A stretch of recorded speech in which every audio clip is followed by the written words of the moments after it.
त्याने पहा असे लाईन म्हणजे कापलं आणि याच्यामध्ये थोडंसं क्वचित असं थोडंसंच असं मीठ भरायचं याच्यामध्ये.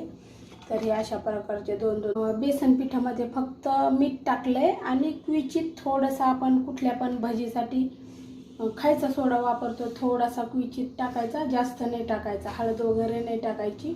इकडे तेल गरम करायला ठेवलंय पहा. आणि अशा प्रकारे घ्यायचं त्याच्यामध्ये पीठ. हे पहा बेसन पिठामध्ये अशी मिरची अशा प्रकारेच घट्ट एवढंच करायचं पीठ, म्हणजे मिरचीला छान असं लागून राहतं. तर हे पहा अशा प्रकारे मिरच्या सोडून द्यायच्या. 1 मिनिटामध्ये तळून कसली छान असा लाल थोडासा कलर चेंज झाला.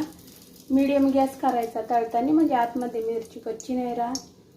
तर हे पहा कशा छान असं तळून झालेत आपले.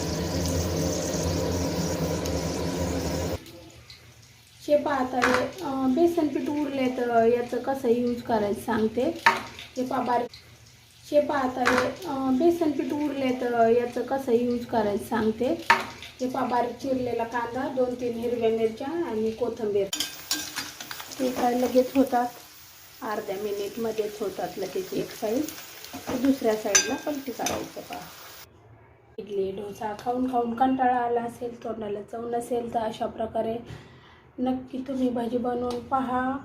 जबरदस्त असे लागतात. तुम्ही पावाबरोबर नसेल खायचे तरी नका खाऊ, शेंगदाण्याची चटणी वगैरे त्याच्याबरोबर खा, खूप छान लागतात. जबरदस्त असे मिरचीची भजी आणि हे पण भजी एवढे छान झालेत ना, नक्की बनवून पहा. हे तर खूप सोपे आहेत, हे सुद्धा तुम्ही असे